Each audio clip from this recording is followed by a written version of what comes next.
Hello, শুভ নববর্ষ। এই যে আমি চান টান করে নতুন জামা পরে রান্না করতে চলে এসেছি। যেহেতু আজ পয়লা বৈশাখ, তো বাড়িতে তো স্পেশাল কিছু হবেই, তাই না? ভালো মন্দ খাওয়া তো হবেই। আসলে আজকাল ব্লগ ফেসবুক খুললেই এর ওর ব্লগে দেখছি এই দিনটা স্পেশাল, এই দিনটা স্পেশাল, ছোটোবেলার অনেক ঘটনা বলে। আমার কাছে সেরকম সত্যিই কোনো ঘটনা নেই। আমার কাছে পয়লা বৈশাখটাও নর্মাল দিনের মতনই ছিল, শুধু এই দিনটাই তাড়াতাড়ি চান করে আর আমরা নতুন জামা পরতাম আমি আর ভাই, তারপরে খেলতে চলে যেতাম। আর দুপুরে বাড়ি এসে দেখতাম যে আজকে মাংস হয়েছে। তখন দুপুরবেলা ঠাম্মা খেতে খেতে বলতো যে আজ তো পয়লা বৈশাখ, ওই জন্য মাংস হয়েছে। যাই হোক, আজ আমি বানাচ্ছি চিলি চিকেন আর ফ্রাইড রাইস।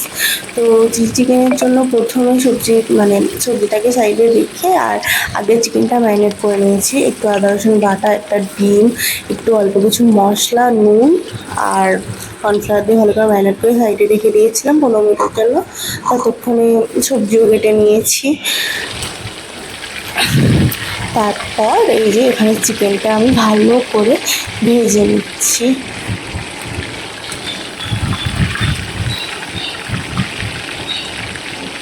আসলে মানে চিলি চিকেনের চিলি চিকেনটা করার সময় না আর্ধেক এই ভাজাই পেটে চলে যায়। যেহেতু পুরোটাই পকোড়ার মতন কোটিং হচ্ছে, ওই জন্য একটু ভালো করে ভাজি।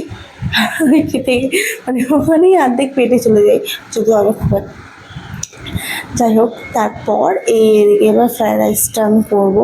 আমি ফ্রায়েড রাইসটা করার মধ্যেই ভাজি, তাতে ভাজা ভাত একটু টেস্ট ভালো আসে।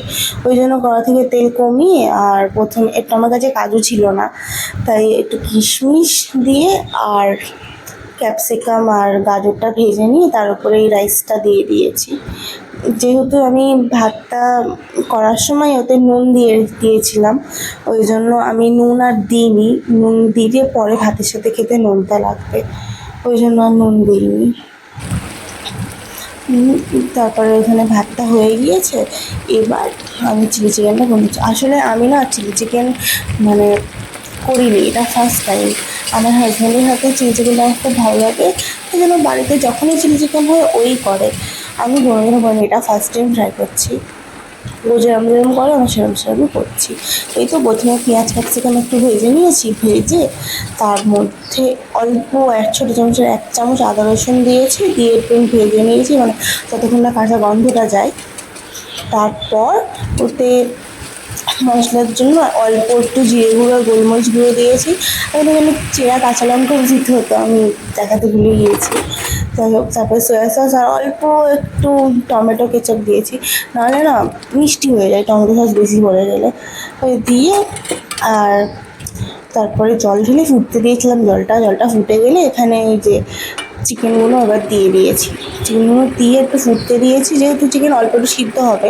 তারপরে এদিকে যেই বাটিতে চিকেন ম্যারিনেট করেছিলাম, যেহেতু ওতে কর্নফ্লাওয়ার মশলাও ছিল, ওতেই আরেকটু জল দিয়ে আর এই যেখানে কর্নফ্লাওয়ারটা গুলিয়ে নিয়েছি। ব্যাস, এটা সবথেকে সোজা। তারপরে এখানে চিকেন গ্রেভি করবো, যেহেতু ভাতের সাথে খাবো ওই জন্য থিক গ্রেভি করবো, ওই জন্য তাতে কর্নফ্লাওয়ারটা দিয়ে দিয়েছি। আমার কর্নফ্লাওয়ারের প্রয়োজন হয়নি। এবার এটা একটু ফুটতে দেবো, ভাতের সাথে খাবো তো, ওই জন্য একটু পাতলা মতন গ্রেভি হবে, ওটাই বেশ ভালো লাগে।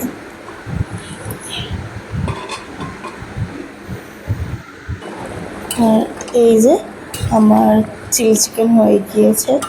এরকম থিক গ্রেভি সত্যিই ভালো লাগে আমার, এরকমই করে, অতটাও খেতে খারাপ হয়নি। এবার খাওয়ার পালা। So thank you so much.